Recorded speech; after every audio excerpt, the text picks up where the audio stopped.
Under the same moon, we share the love. Embracing the differences like hand in glove. Spreading peace and joy, it's a beautiful sight. Together we shine in each other's light. United we stand in love's pure might. Watching the world share in love and light. Hearts beating as one in our peaceful flight. Colors of harmony painting the night. United we stand in love's pure might.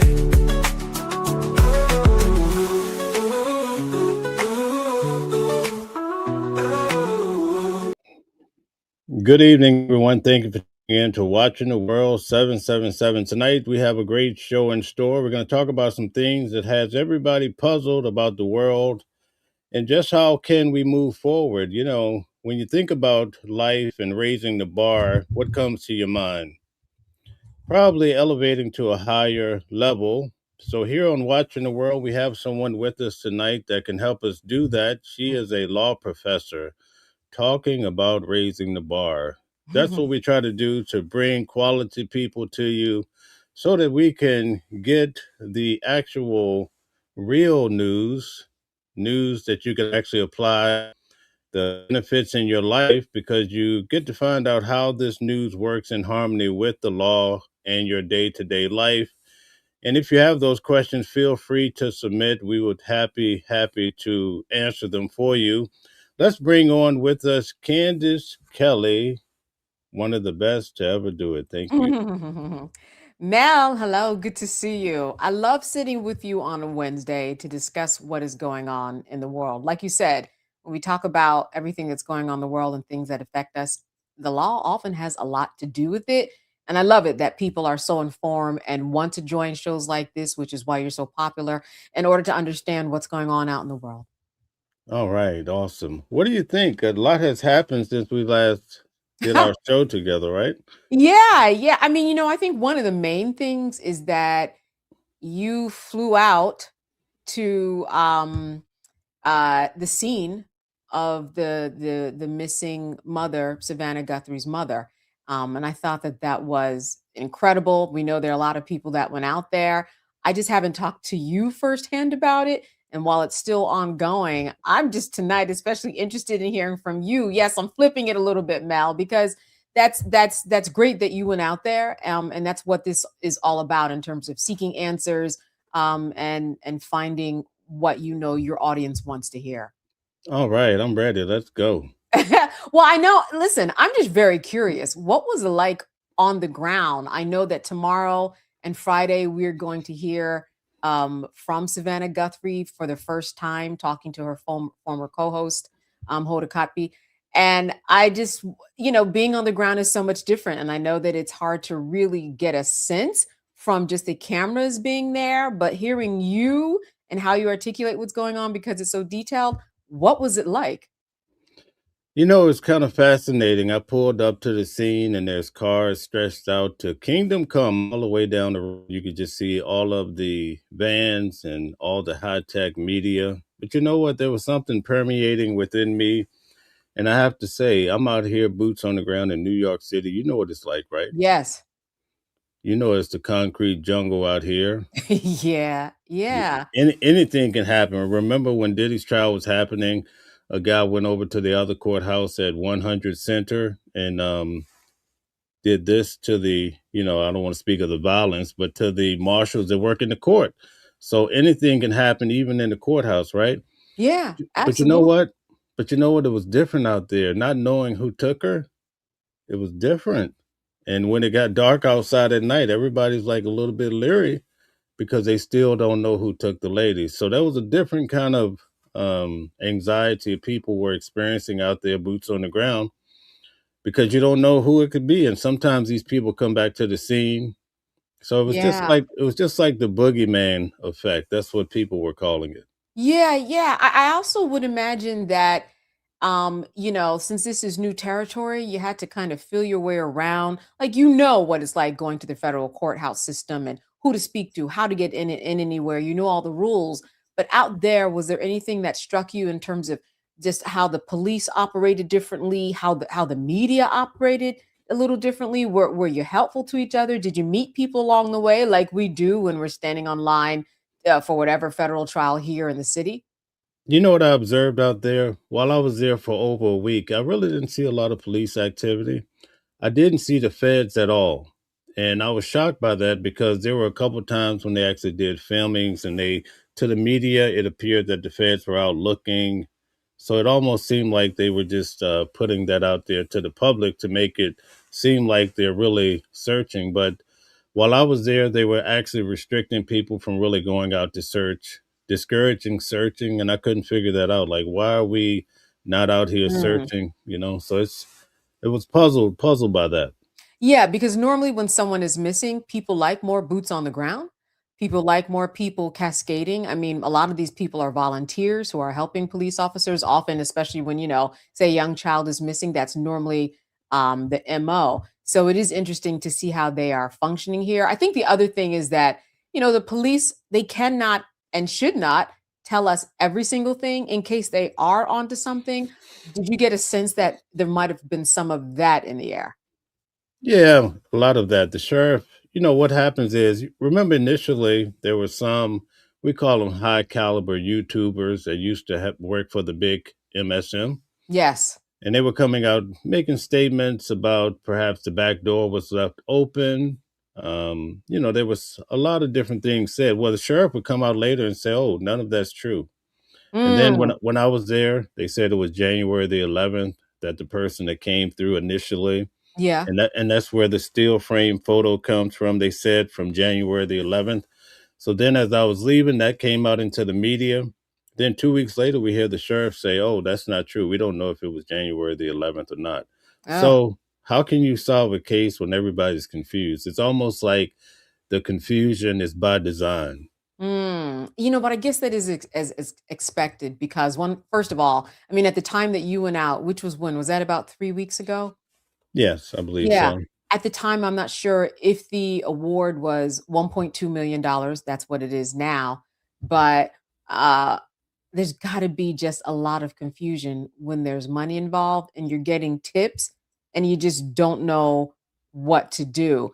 Were you able to get any more information than what we had while you were on the ground? What I'm really curious about is just did the town feel like it was on edge? Were you received well by people? Because some people they don't welcome, they like their quiet town. They understand that she went missing and there has to be a search party, but they don't understand all the outsiders. Were they good to the outsiders, the townspeople, or what was the feel?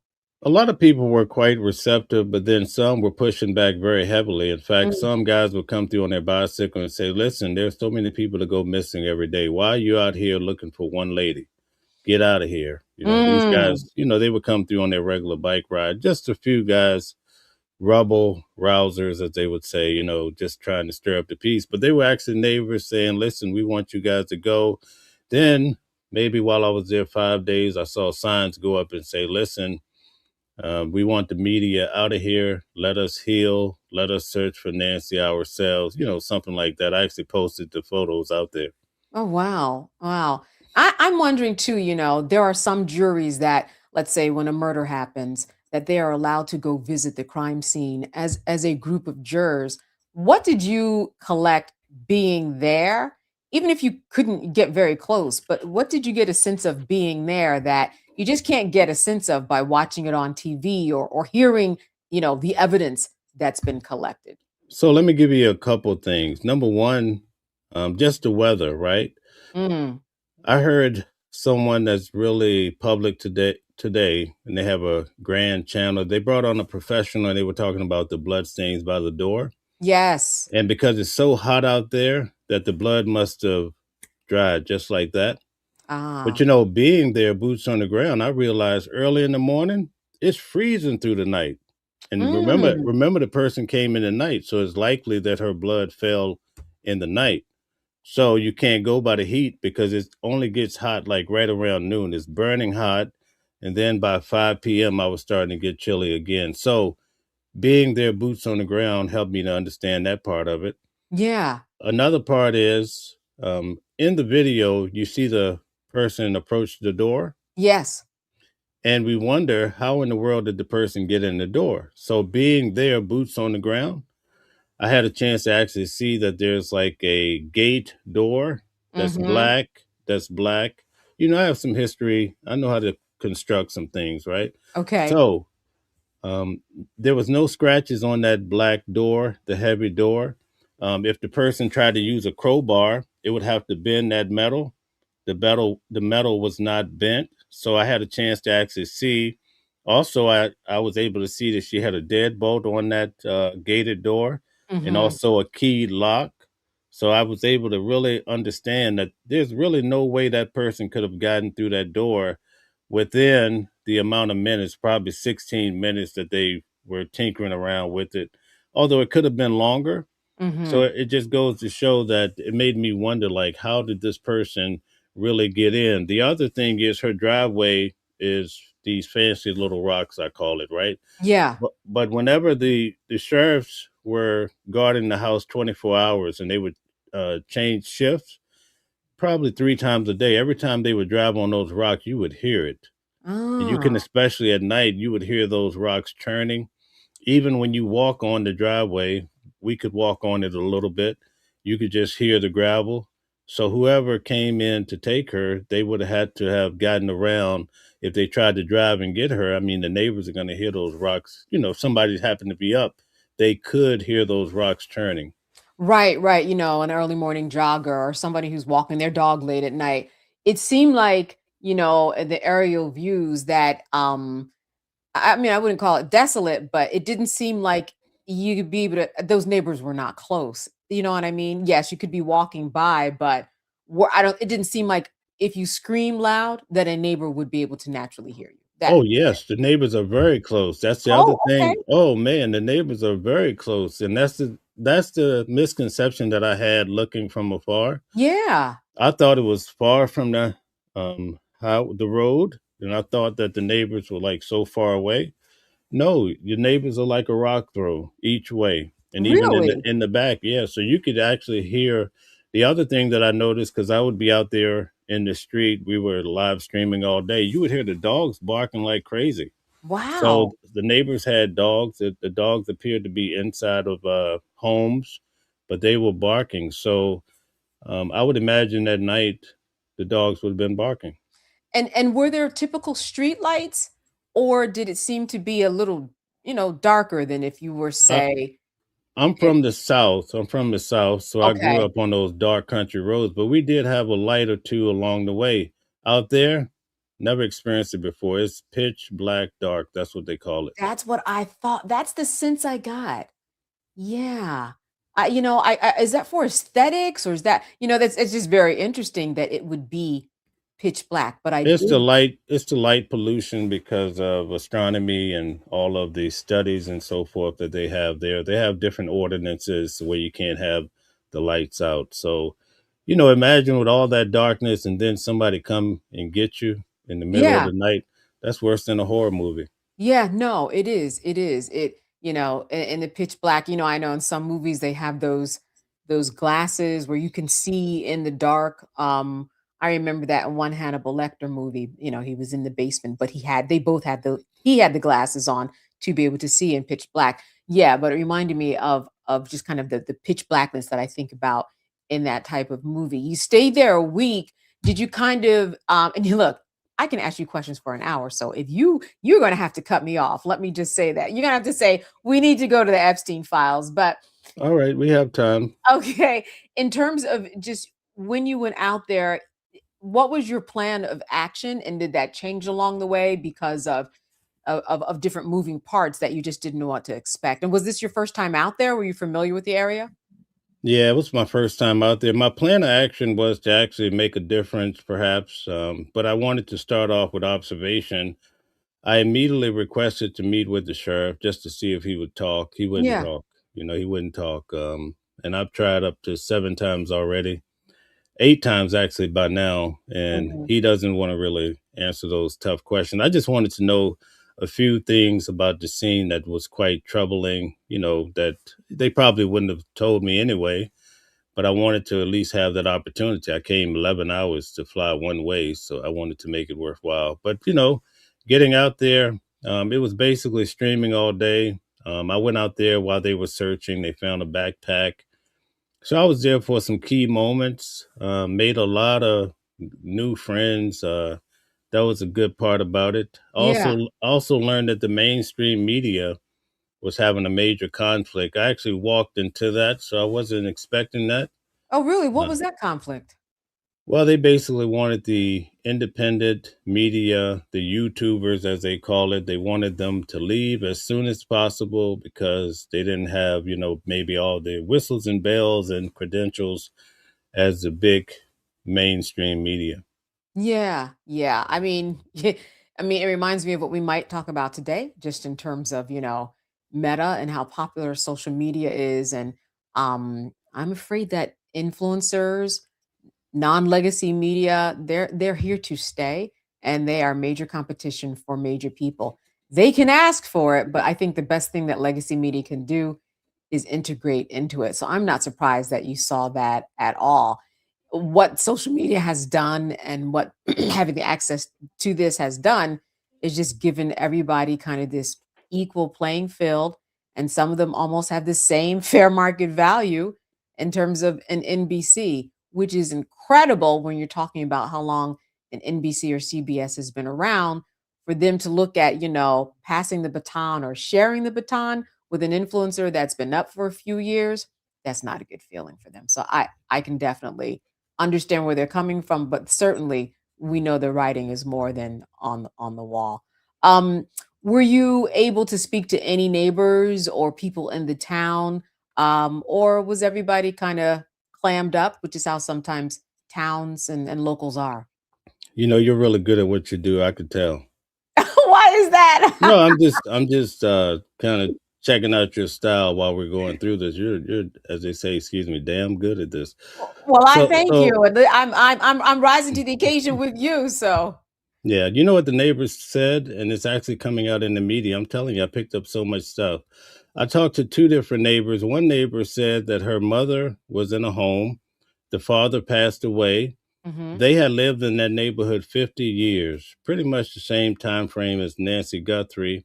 Never locked the doors. She said the parents never locked their garage. If the neighbors needed something and they weren't home, they were welcome to pretty much go in, or if the child got displaced, they could come right over, open up the door, and make themselves at home. Yeah, So that was one of the issues. Another neighbor says, we never lock our back doors. So when I went there, I was under the impression like, man, the first thing you do at night is lock your doors and check them twice, right? yeah. So if you grew up that way, you would think that that's normal. But, and you would look at that case and say, there's no way this lady had her door unlocked, right? But getting boots on the ground, I realized that's a common trend. But while I was there, so many people started getting their different alarm systems installed that never had them before. Mm. Yeah, that makes sense. When you were down south, you mentioned earlier that you're from the south. Did you lock your doors growing up? Absolutely. Yeah. Yeah, yeah. Well, and I know. Look, I know you. Look, you're in New York now. I know you lock your doors. Oh, yeah, definitely. Yeah. So when I'm sure you're going to see the interview tomorrow with Savannah Guthrie. I understand it's two parts. Did you attend a press conference out there at all? No, I didn't attend the press conference because the last one that they had happened the day I was traveling in. And then basically he shut them down. I see. Well, listen, you're firsthand, one thing about you, if people don't know it, and sometimes you have to be prodded, is your attention to detail is exceptional, which is why I wanted to make sure I asked these questions.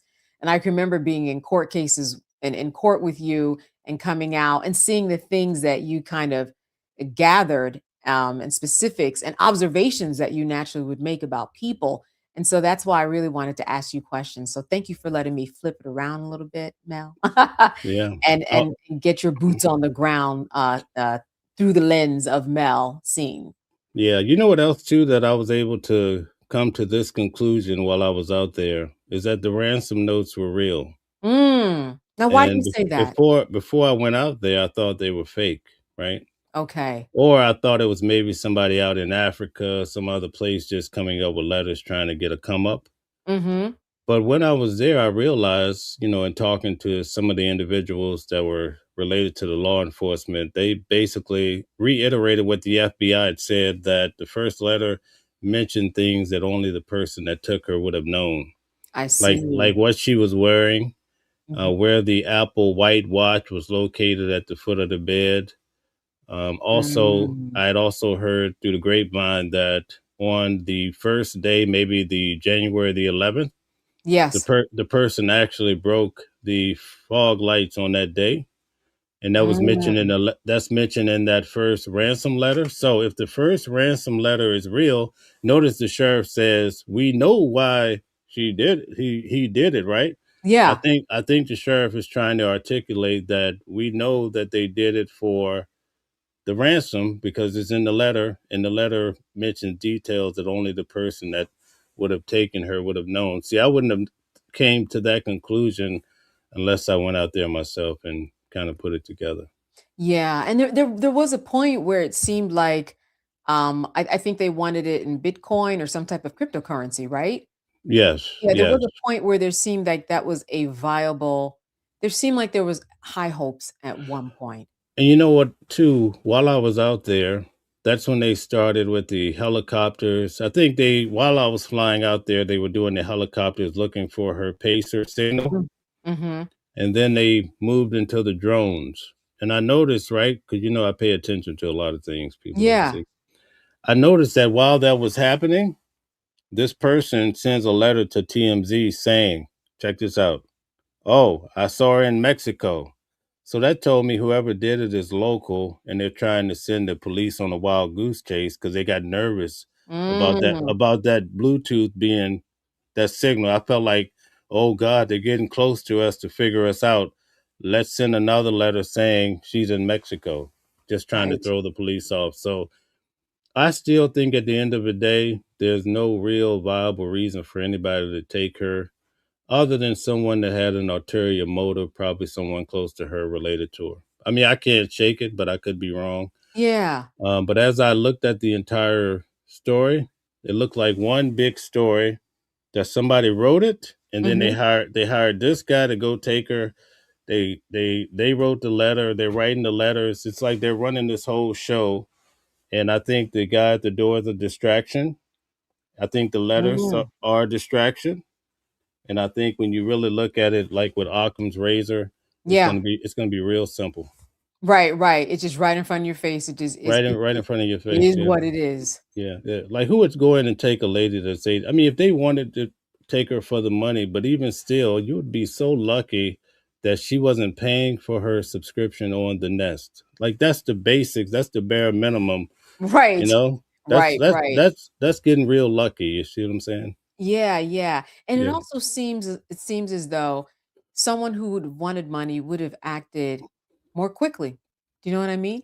Yeah, and Um, they would have never contacted TMZ. If you were trying to get that bag, as they say in this common vernacular, I'm getting the bag, yeah.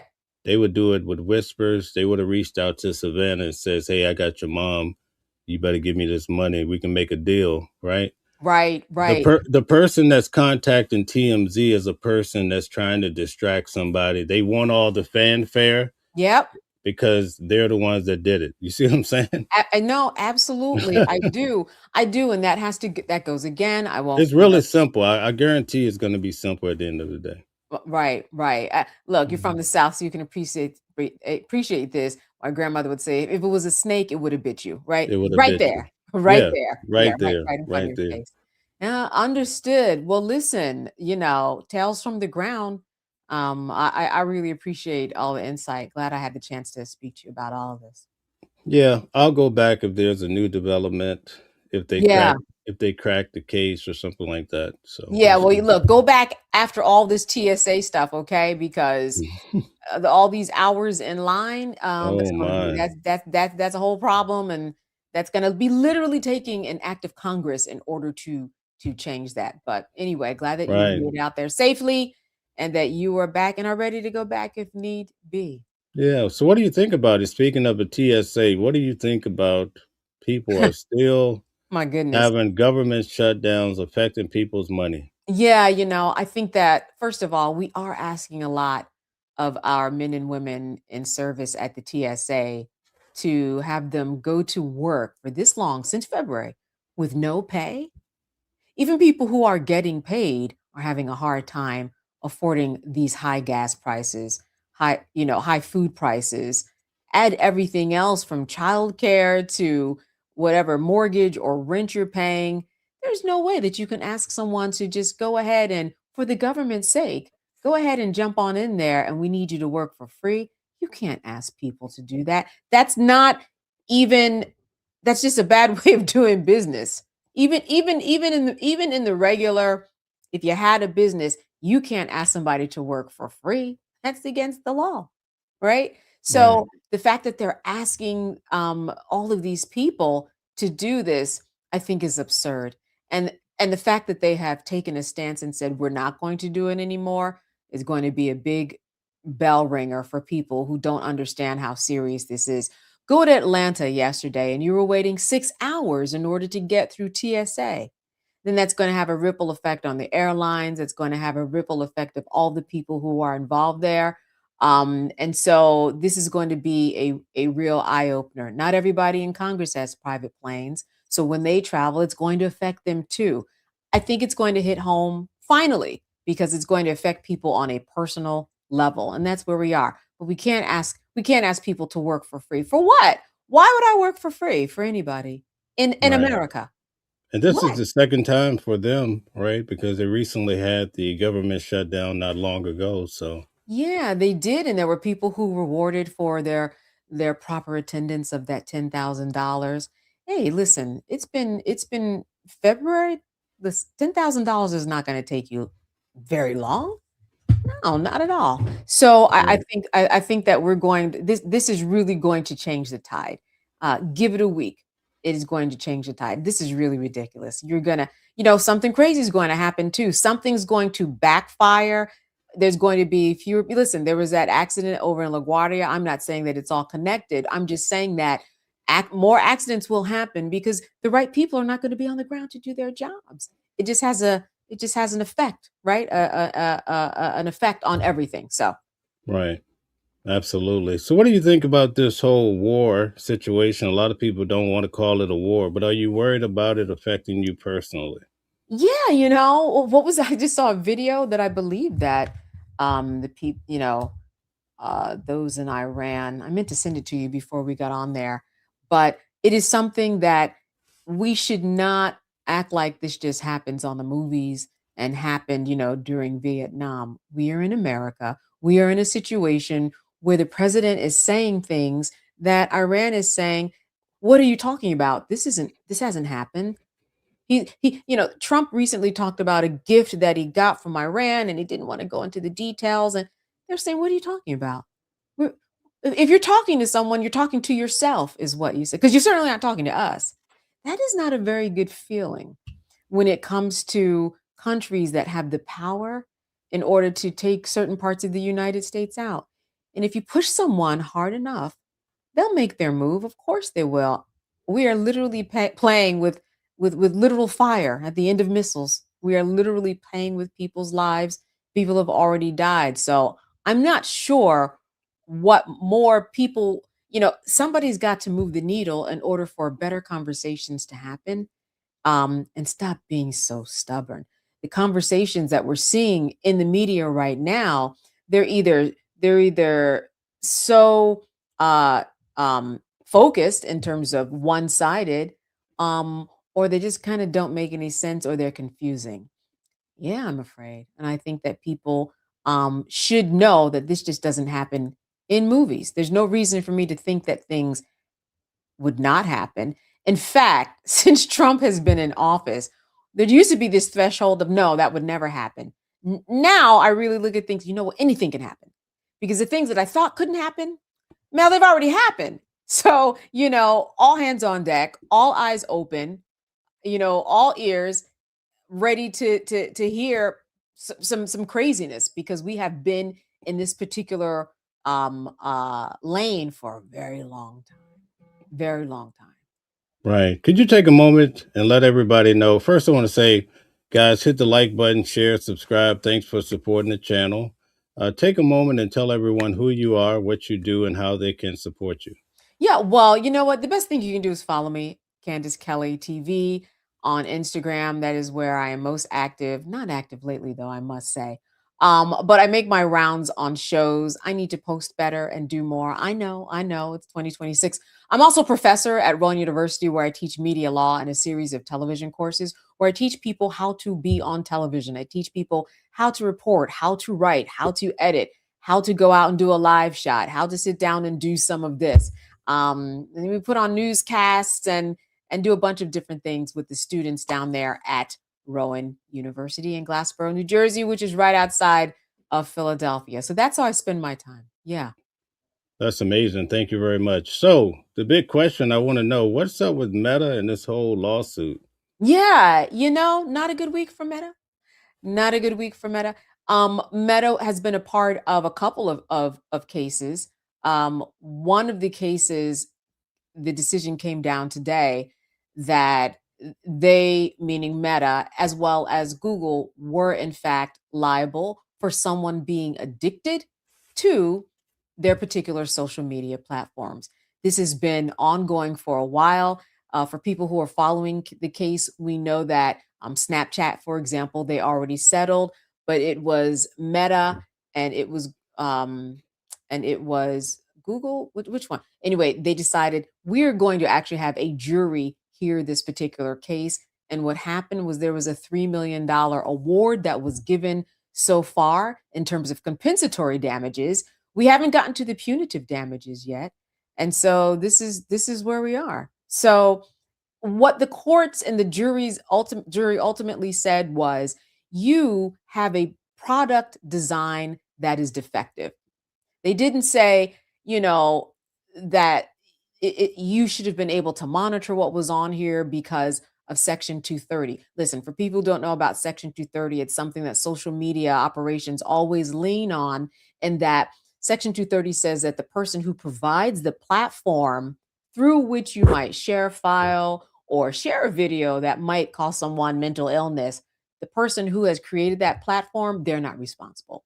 This is why this particular case is interesting, because it was a product liability case saying the product that you made, Mark Zuckerberg, is defective because as a result, I've been addicted. This is what the plaintiff said. I've been addicted since I was 6 years old to this particular platform. It's caused me mental illness. It's caused me challenges. It's made me think less about myself.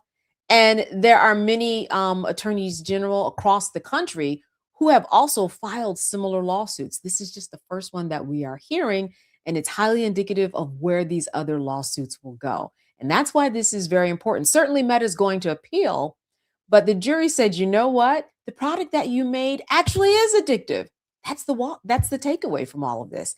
You made a product that is causing mental health issues, and because of that, we need to hold you responsible. I think that Meta so far, in terms of that $3 million, they're responsible for 70%, and then the other 30% belong to their co-defendant. So we're going to hear more about this in terms of appeals, but I think what the takeaway is that Meta is now, the door is open for other cases to come down the pike and do the same thing.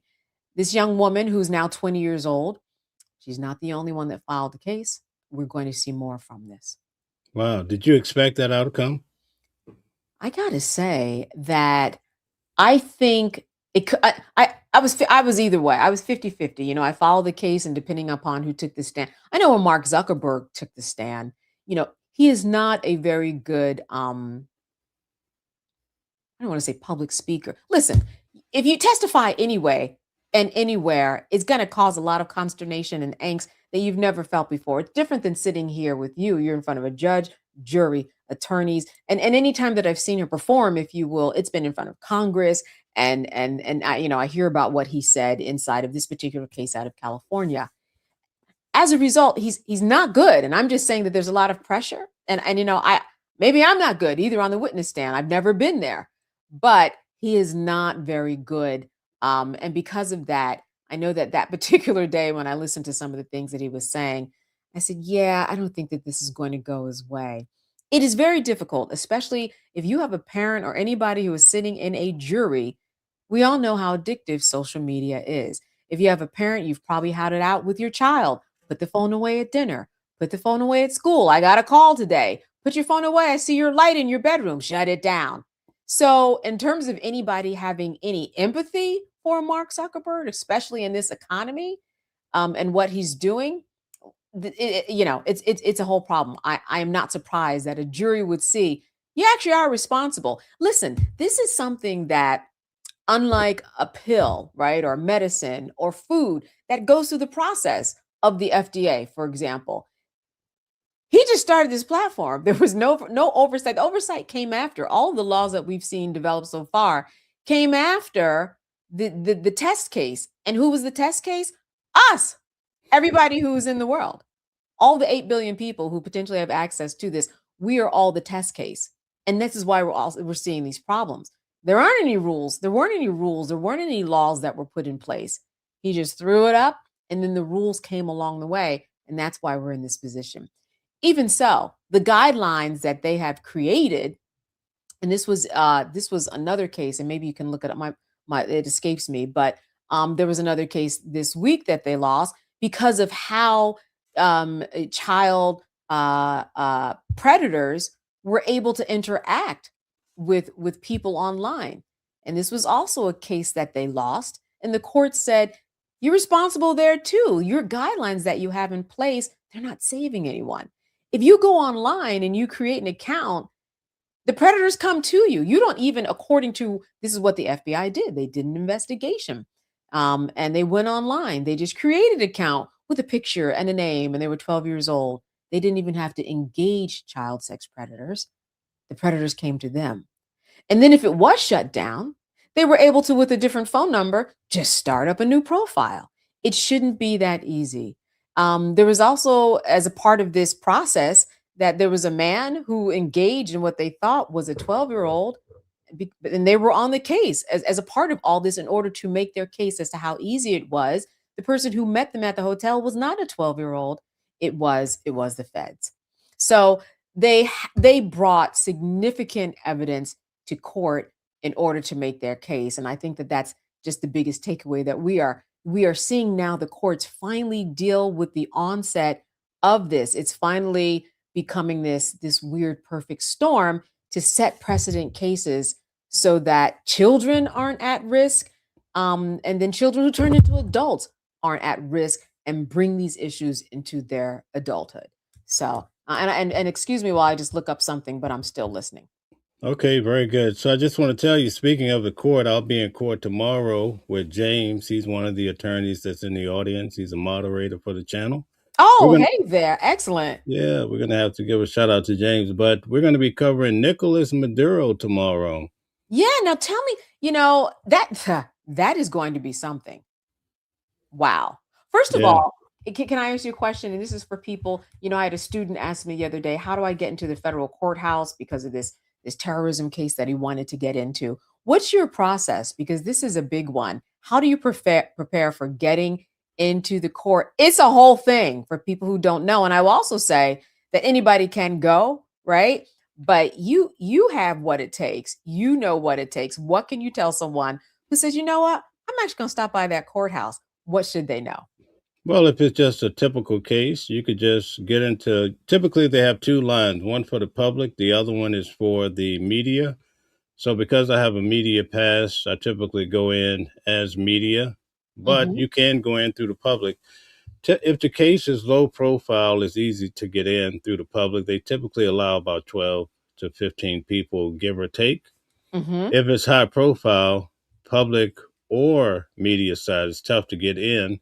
And that's where we need line sitters to actually hold a spot for you through the night. I've had someone hold a spot up to 24 hours. So like for a Sean Diddy Combs case, it's really hard to get in. I was able to get in for 9 weeks. So just imagine.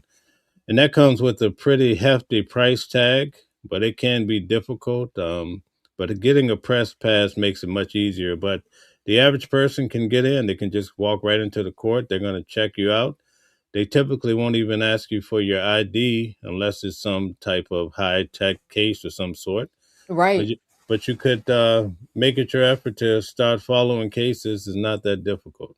Yeah, yeah, and a lot easier when it warms up a little bit. The mornings are cold, but they're even colder when you have to be out there at 4 a.m. if that's going to be your route to take. Can I just say something before you get on? We continue this. I just want to say that with that case having to do with child exploitation and the rules that Meta did not set up. That was in New Mexico, and that was a $375 million award, which we of course know is going to be appealed. What are your expectations tomorrow? Um, you know, when you go to court, what's going to happen? It's a follow up. I was there on his first attendance in court. Very dramatic, more dramatic than I attended Trump's trial, where he received 34 felonies. I attended Diddy, Harvey Weinstein, all of these high profile cases. But Nicolás Maduro, he brings a heavy crowd outside. You have Antifa, you have a lot of Venezuelans that don't like him, you have some that support him. And Hmm. then you just have people out there trying to document it and get some clicks and some likes. But inside the courtroom, it was quite dramatic because he walks out, he's actually talking to you, saying, Happy New Year. Wow. He was acting like a guy that wasn't even incarcerated. His wife, on the first court appearance, her face was all bruised and battered and whatnot. Yeah. So he kept saying he was kidnapped by the American military Yes. out of his living room, I believe he said on a Saturday night. He kept talking about how he was kidnapped and how he needs to go back. The Venezuelan people do not have a president. So I imagine tomorrow he's going to try to perhaps get out because at the last court appearance, he did not seek to get any type of bail. Yeah, yeah. And the legality of the capture was what was at stake here too, just in terms of can we do listen, the United States has done this before in terms of go get a president. But was this type of a military raid to capture him, was that something that was legal? I know that that was on the table, as well as was there some type of immunity that he had as a head of state, which you think would come with the territory? Has that part been resolved? You're asking the wrong person because I'm of the opinion that Donald Trump is above the law and Mm, and he makes the rules as he go. So if he wants you, he'll come and get you, and nobody will do anything about it. yeah, yeah. We don't So see you. You see the Supreme Court, right? yes. Are they messing with them? Congress, they're asleep, not at home when you knock, right? Nobody's paying attention. The Democrats are running scared because nobody wants Donald Trump coming looking in their closet. So it's a tough moment in time. Yeah. I don't think that a trial date has been set yet. Are we still in the middle No. of motions and things of that nature? Yeah, they're just clearing out a lot of the riffraff. Yeah.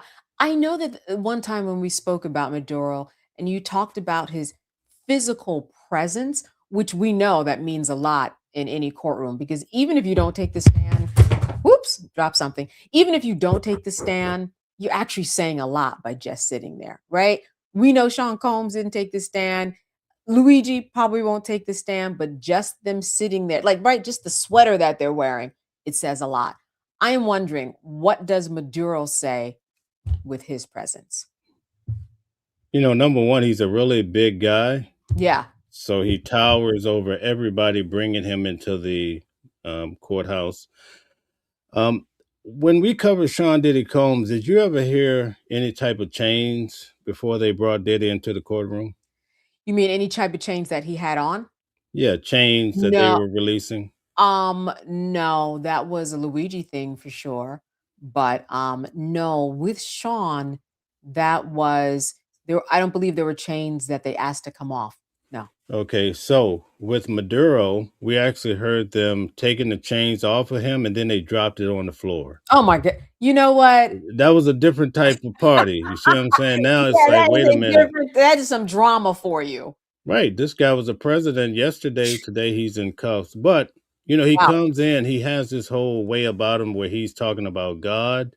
He's Mm. smiling. He's saying that the American people kidnap him. Yeah. He's really leaning on that. You know how they have this thing in the court, like with Sean Diddy Combs, where they say the cat is already out the bag. Yes. So sometimes the defense would throw something out there just to sway the jury and say, "Oh, I'm sorry," because by the time the judge says, "Hey, I thought I told you you couldn't do that," it's too late. The jury has already been tampered with. You see what I'm saying? So by him saying continuously, it's kind of like with Luigi Mangione case. They keep calling his journal a manifesto, and Right. the prosecutor kept calling him the executioner. Like during the trial, that would have a tremendous weight. So with Maduro, he has this presence where he's saying things to try to sway the media and curry favor for himself. That just seems to be a theme of tonight in terms of that the media it does play a very large part in the court system, whether people want to acknowledge it or not. I mean, it just always has. But you're right. Calling Luigi's writings a manifesto, his attorney said you can't do that, and so we are not going to hear that word when he goes to trial, which is another interesting question in terms of these two trials and whether it's double jeopardy. I think we're talking about June and September, June for the state case and September for the federal case. Right. And the last thing that he cried out was 1 + 1 = 2. Two trials, he meant, for the same topic. And that is something that we're going to hear his attorneys talk about and argue that this should not happen. Interesting argument, not one that I think will win, but an interesting argument. You know what I noticed about him? And I think I said it on the channel and somebody disputed me of some sort, but I kept saying it makes sense in this case to try to go with insanity, although Mm. they may not play that card. Right. But you know how a person has a child that's disruptive for whatever reason, and Sure. the parents will be in the conference with the kids or church, and they be Mhm. like, "Johnny, don't do it now," and they look at him, "Don't do it here," right? Yeah, yeah, yeah. So his attorneys kept looking at him the whole time, like, "Okay, don't do it. Okay, Luigi, stay with us. Don't flip Right. out." So this last time he did that, he had an outburst as he was leaving court when he said 1 + 1 is, 2 and double jeopardy. So I knew that moment was coming because I was reading the guy pretty well. And when Yeah. it happened, I was like, see, I told one of my guests, this guy is going to come across as though he may have some issues. Yeah, And he's yeah, playing that part quite well, I must say. That's just my observation. Might not yeah. mean anything. Yeah. No, absolutely. And when it comes to double jeopardy, the state laws are actually stronger than the federal laws. Um, and which is why they want to make sure that the order of cases kind of listen the attorneys are arguing for their side, right? And Right. so I we it is to be determined, I think, the order of these cases, but that double jeopardy is something to think about. But that is the way that the system is set up. It is a lot, though. We know that a trial is very grueling. The depositions and the witnesses and the sharing of the evidence of both sides and preparing the witnesses, going to court, doing motions to suppress and motions for this and motions to that, motions to dismiss where you can. And if you're doing that at the same time, you're doing the state and the federal, I think at the very least, there might be more time in between because it is a lot of work. It is a lot of work. Right. Right. Someone in the audience says you referring to him as Luigi makes me feel like you support him. Oh, no, no. You know what? It's funny that they say that. I think because of his age and because I teach students, I guess I think I'm naturally just calling him by his first name. He reminds me, but for the killing of the students, like he's in that same age group. I just feel like I know he's a grown man, but I also feel like he's a kid in some ways. So yeah, I'm calling him Luigi, I guess, because and plus when you spend so much time with a person, whether it's reading about them and learning all about their parents and where they live and their cousin who holds an office in political, yeah, I guess you just I don't know. Maybe you feel I don't know. Maybe it's just a natural inclination to call him that because I'm sitting this guy sitting with this guy for hours at a time when I prepare for shows like this. So no, that has nothing to do with I think it was supporting. more. It may have been directed toward me. I was going to answer it, and Oh, okay. so I don't even think it was you because I call him Luigi. Oh, okay. Listen, I talk so much up here. You're lucky I can remember Luigi Mangione or anything else. So I'm just saying whatever I can remember at the any given time. Sometimes, so it is what it is. Yeah, no, Yeah. it is what it is. There's nothing. There's nothing meant by it. Listen, It doesn't mean that's like insane to say that I would like the guy because I'm referring to him as Luigi. You know what I mean? right, right. There's a sense of familiarity, especially, you see this guy more than I do. Shoot, I remember during the Sean Combs case where he was not in detention the first time that I covered him back in 2001. So I'm going way back. This was the shooting case where Jennifer Lopez was in the car. So in between, we have a break, we go to lunch, we come back, you go home. At all those times, we would be leaving or in break with Sean Combs, like just out in the hall, hanging with Sean. So even though I knew him, in college just a little bit, and I'm not saying that, we're on a first name basis. I just remember him being on the yard handing out flyers for parties, doing the same thing that he perfected. But when you are that close to I was calling him Sean. You're sitting there all day with him in breaks. I see him getting a water break from the same water fountain that we all drinking out of. So you do have a different familiarity when you are covering a story because you are amongst them. You really are amongst them. Right. Even with President Trump, when I covered his case in New York City, his trial, Yeah.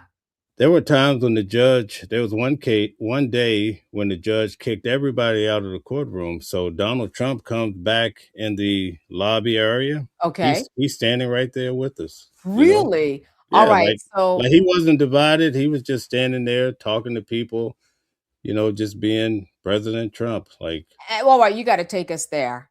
So, what was his presence like? it was amazing because he was a former president. And you know what it's like. I was out there. It was kind of cold outside. So just to get in some days was tough. But I would sit on the edge and he would just come walking right by. There's nothing in between us but air. I mean, Yeah. he's right there walking by, he's smiling and interacting, so to have that experience with any former president, I think it was amazing. But for Yeah. the most part, while he was in court on the different days, he would be sleeping most of the day. Like he would go sit down, it would be nap time. He Wow. seemed like he didn't want to be there, but he went through the process. Mhm. And, unlike Diddy, he wasn't incarcerated. So he would walk in, Right. staggered from when we would go in, Mhm. unless when the time when the court was cleared out, then he's just coming out right with us. Yeah, I think it's interesting to see what mostly powerful men so far we've talked about today and how they're so powerful out in the world, but when you get in that courtroom, all the same. Do you remember the time where Judge Arun Subramanian, he was livid because he didn't like the way that Sean Combs was shaking his head at some of the jurors. And in fact, for those of you who saw the Netflix documentary, The Reckoning, there was a juror who made reference to that. There was like a little bonding. It's interesting to see how people use their power inside of a courtroom where their power is really kind of orchestrated and managed. Trump slept. Sean Combs, he would look back and say, "Hey, how you doing?" Right? He would look people in the eye. He would say, "Speak to a pregnant mother. How when are you due?" He'd be very involved in it. Luigi, he looks back too. Sometimes he knows he's got fans. So it's interesting. Maduro, as you said, he brings up God and he speaks to people, Merry Christmas, that type of thing. Interesting to see how people wield their power inside of a place that kind of is equals the playing field, in a sense. Very interesting. I covered the Alexander brothers too. We didn't talk about that one. Oh my I goodness. told you I'm in every case pretty much. Let me tell you one quick thing before we go there, Now, which now you cannot throw the Alexander brothers out there with 120 seconds left. I will not yeah, let you. We got it. Can you get three? Can we go to 8 to 901 tonight? I'm gonna let you go. Let me stop yeah, talking. yeah, we could go.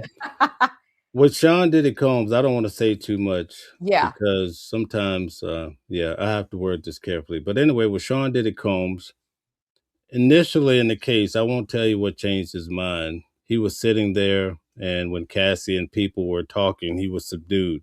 For Yeah. some reason, he must have heard a whisper.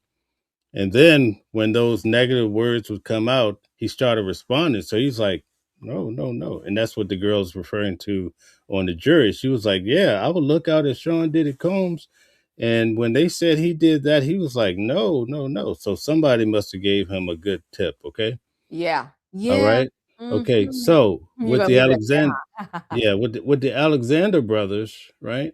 How were they, these great When men of power in the realtor world, who, according to testimony, the girl said, "I don't wanna have sex with you," and he said, "Guess what you already did." How did they act in court? You know what it was? Every time the girls would get on the stand and talk about what they did, Yeah. because with Sean Diddy Combs, it was more like a relationship, so it was blurred lines because people were like, "Well, this is his girlfriend, side chick," but these are people that he's known for years, and they're just having a Bobby and Whitney moment. That's what people had in their mind, right? Mhm. Yeah, yeah. The Alexander brothers would find girls on dating sites, bring them in, put them on the yacht, show them this money, and then all of a sudden they drink some juice and start feeling funny. Next thing you know, somebody's on top of them while they waking up. You see what I'm saying? Yeah. So when the girls would state what happened to them, those guys were so subdued, they looked so guilty. Mm. So most people don't realize that in court, you're actually telling a story with your presence. And Yes. because they look like criminals, it makes it easy for the jury members to say guilty. I'm just giving my observation, for whatever it's worth. Yeah, and, the fact that they were, and this is why people do not get tried together, right? Because then you're associated with someone who might be slightly more guilty. The fact that it was the 3 of them all in court, right? Correct me if I'm wrong, right? Yes, all The three. Yeah, that visually, I wondered, did it seem like there was this natural mob mentality that, it's easier to do something when there's 3 of you than just 1, and while I do think that they're guilty, it did not help that the 3 of them were sitting in that court case from the same bloodline. I'm thinking, "Well, how did they grow up?" And it seems like maybe they just understood and saw the world in the same way, that this was okay. If I were a juror, it would make better sense that this did happen, because, listen, especially because of the fact that there were young women who testified. I know at least 2 who came from money. So that typical, "She's lying, this is a money grab, don't believe her," didn't work. In fact, one of them said something I will never forget, talked about it in class the next day, and she said, "I don't need their money. I just don't want them to have the money." And that's what the court system is set up for. And I thought that that was very powerful. She doesn't want the money. The punishment is you don't get the money, sir.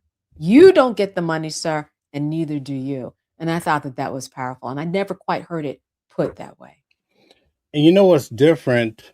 They had pretty much the same attorneys as Diddy had to a certain extent, right? The two Mhm. lead attorneys, right? Yes.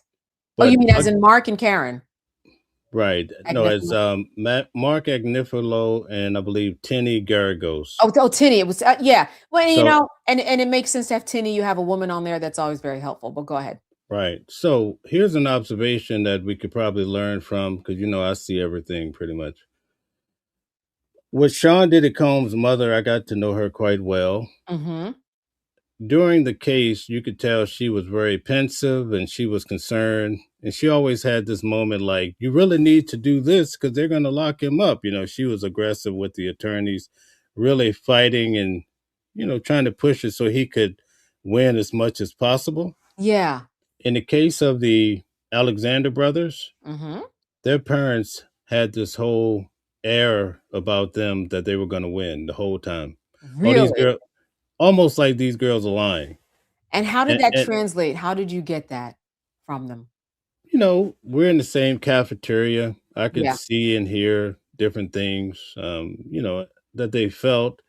But I wanted to tell them, you might be setting yourself up for failure here.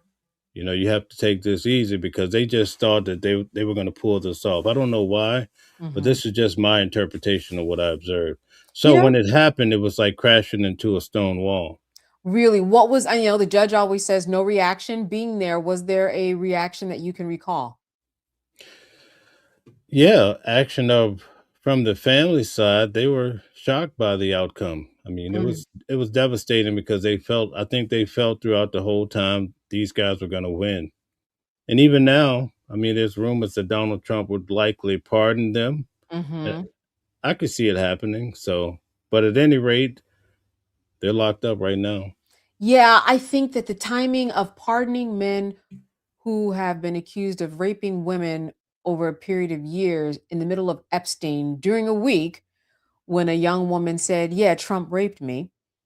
That's gonna the timing, the timing can't be now. I mean, that is something they are trying to bury and get away from. Um, Wow, it seems like we are hearing. I mean, listen, today we talked about child predators online, and then we talked about the Alexander brothers, and I just mentioned Trump and Epstein is also taking the headlines as much as Iran. We have a real problem that we continue to shed light on when it comes to how women and children and young men too are being treated in this world. We are in a very eye-opening precedent setting time. Yeah. Yes, indeed. I was just thinking because we've covered so many of these events together. Yeah. Ooh, the catalog looks crazy right now. I've Yeah. covered so many cases. I'll tell you this. This is off the record. Uh-oh. Off the record, but on air. Go ahead. Make Yeah. it work. So a week ago, I went to Tasha K's birthday party. Oh, you know what? Was that in So DC? yeah, in DC. Yeah, a So friend of mine, he was on the way. He was like, "Do you know Atasha K?" I was like, "You're going to a birthday party? You don't know who she is?" But go ahead. yeah, so that was exciting. That was fun. I had a lot of fun there. I would imagine. Yeah, yeah. A lot of people came out. A lot of people packed out. They call them the winos. It was a great event. Yeah, she's got a really big following. A lot of people have certain feelings about her, but the truth be told, and again, this has to do with media, is that she has that personality. She gets it in. She has made some mistakes on the way. I see that she's corrected a lot. We see that Cardi B is going after that money. Again, another through line that we've talked about is the media, how you are and how you present in this world, and what you should know before you jump in. And this is important to me to talk about because this is what I teach. I'm not saying that you have to have a 4-year degree to be a journalist and all that, but you better know some rules before you get out there and start running your mouth. Or you're going to open Yeah. yourself up to defamation and things of that nature. Um, was it dancing at the party? What was that like? Yeah, amazing. I realized that even, you see her online and so forth. I've gotten to know her quite well, Yeah. but she is talented beyond compare. Yeah. She's just a natural talent. I've never seen anything like it. I mean, she can entertain. Her whole life is entertainment. I mean, I don't even know if you can duplicate that. It's just Yeah. amazing. Yeah, no, there are, and that's why this is the time of, Netflix taking podcasts and making it centerpiece. We're probably not going to move from unless unless they shut this down where social media no longer is going to have legs. That's never going to happen. We know that there's been a challenge to social media over the years by way of TikTok. But we see how that was managed and massaged so that it wouldn't go away, so that people like Tasha K and you could continue to do what you do. It's a wonderful thing, I think, for the First Amendment. However, as I said, it is not without guidelines and constraints. And so just know what you're doing before you get on this mic. So, Absolutely. It's a beautiful thing. Anderson became a member. Thank you so much. And you gifted a membership too. Thank you. You're far too kind. That's amazing. What do you think before we check out of here? I don't yeah. think we've had a chance to talk about Don Lemon. What do you think in regards to him? Look, which part? Just the whole with his arrest and what's coming up with him? Yeah. Do you think they have a leg to stand on as far as him going into the church and trying to cover the protests? The only thing, so overall, no, because the First Amendment reigns supreme. The only thing that's going to be from, I'm the prosecutor in this, is that the conversations that he had off camera, not even off camera, on camera, but not as a presentation, that you hear him talking about um talking with people who are part of the protest. But people know who, when you're a journalist and you um embed yourself with someone, or you're trying to get next to the subject, it's kind of typical. So just going to be a matter of making people understand that when you are out there, you might speak with someone that you see as an enemy. That's how you get the story. And in fact, that's how he got the story. That's how he got inside, right? And so he actually could have attended there quietly, right, without any type of recording. He had the right to be there. When things got out of hand, he didn't leave. Okay, that's what a journalist does. When bombs go off in a war, journalists don't pack up and go, they cover the war. And so I think that it's going to be some good storytelling that has to be told in order to get the jury to see, and hopefully a jury of his peers. That's why we have the jury selection and process in place in order to make that happen. I think that he'll be fine. Sometimes, though, people will take you to court not because they think they're going to win, but they want to put you through the process. And that's what I think this is. It's not because they think they're going to win. They want him to take the time, take the money, take the emotional hit, take the, social currency hit, and make him go through this process. And then at the very end, they actually don't care what the outcome is, but they've put him through the fire and they want to see him burn a little bit. And I think that that's what this is ultimately about. Do you think it's because he often talks about Donald Trump through a negative light in many cases? Yeah, and it's one of those things. Negative light. Is it negative light? And I understand your question, but I'm parsing this because, again, let's go into a courtroom. Is it negative light, or is it something that Donald Trump did that or said that was just off, bizarre, silly, crazy, or wrong? Isn't that, or was it just his opinion, which is protected by the First Amendment? So I think, again, it's going to be going to that storytelling. And but to answer your question, is it because of that? Yes. Donald Trump is on his case because he doesn't like being talked about. He doesn't like, sometimes it's self inflicted wounds. He doesn't like those wounds being dissected by doctors like Don Lemon. And so he's one of the people that is on his list in terms of, monitoring them and making sure that they don't say anything about him. And he's one of those people that wants to bring Don Lemon down. The First Amendment reigns. The problem for Donald Trump about the First Amendment is that he's using it too for his platform. So you can't have, this in one hand and then not expected to be in the other hand for the other person. You can't fight against the First Amendment. That's ultimately would set bad precedent for Donald Trump. Then he'd have to shut up. Donald Trump does not want to shut up. Therefore, Don Lemon is not going to be told by the court system that you have to, lean back in any way. That's not how the First Amendment worked. Never has, and it never will. Granted, there have been different constraints. Don't get me wrong. In fact, a case came out today in terms of the Supreme Court. Was that today or this week at least, where there was a blogger and she sued a police officer because of some information that she was trying to get from him. He claimed that there was immunity, and the court said that, in fact, her First Amendment rights were not protected and that his immunity, the police officer's immunity, won in that case. So, yes, it's kind of being, chopped at a little bit. But overall, Don Lemon and Donald Trump have the same mouthpiece, the same platform. He would knock himself out by going after Don Lemon in the way that he really wants to. So let me ask you this question. When it comes to freedom of religion and freedom of the press, which one rules?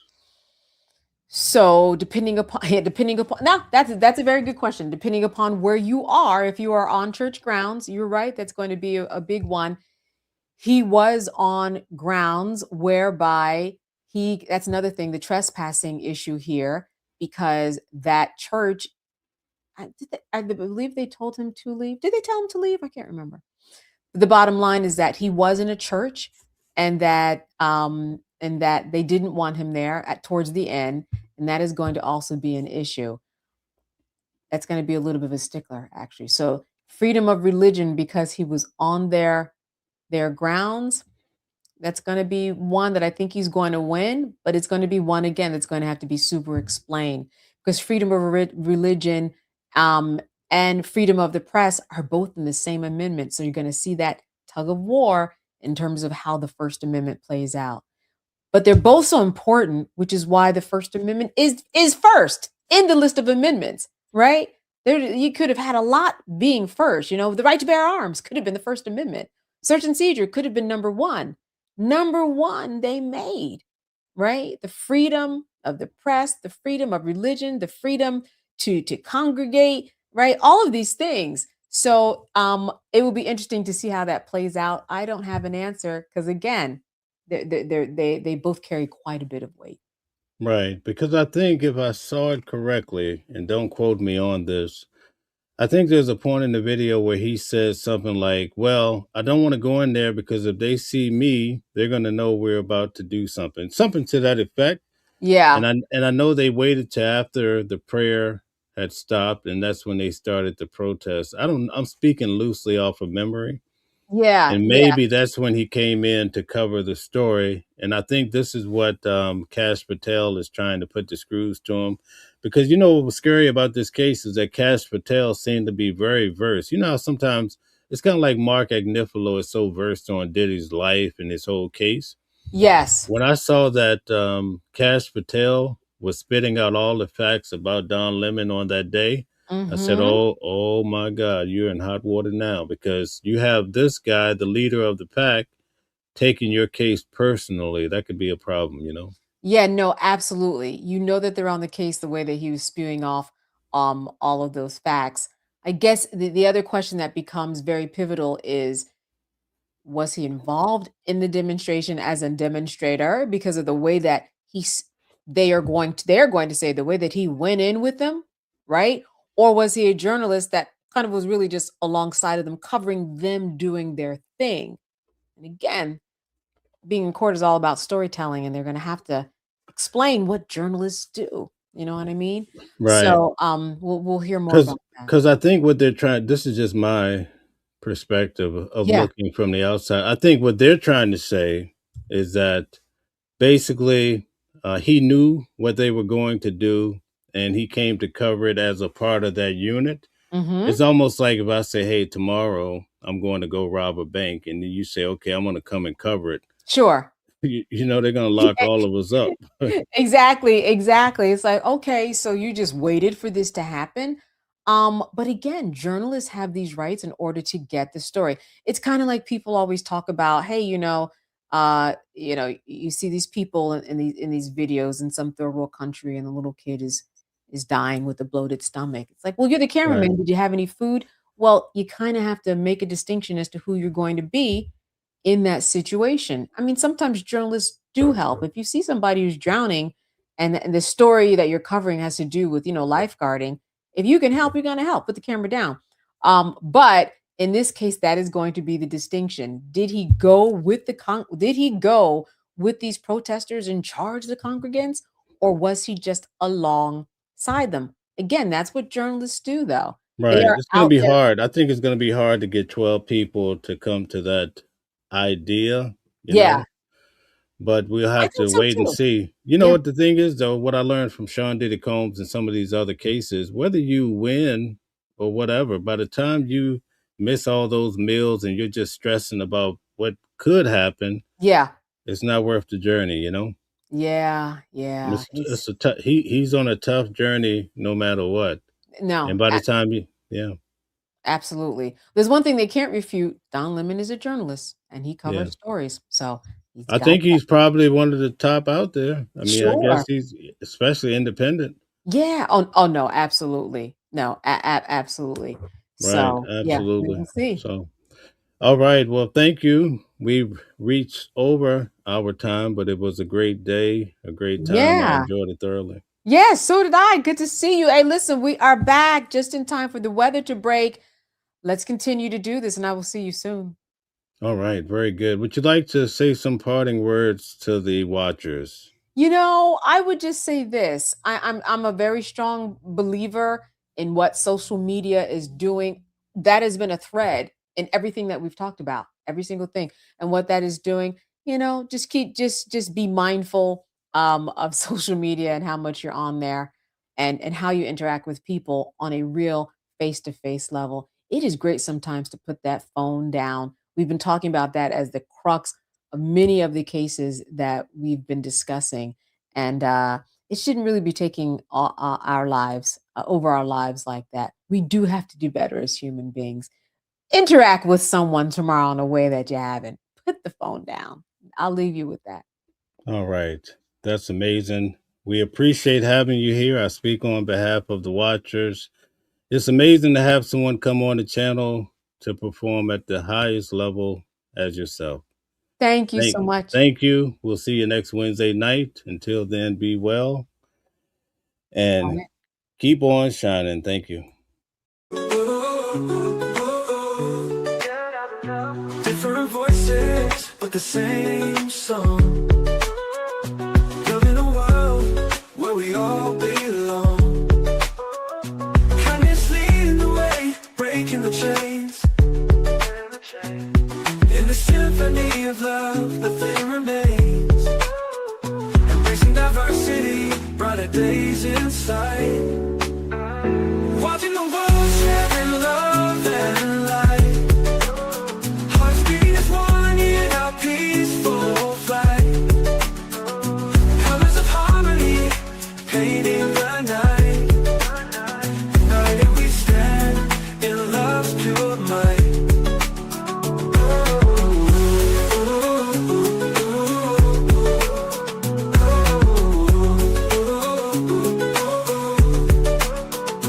Watching the world sharing love and light.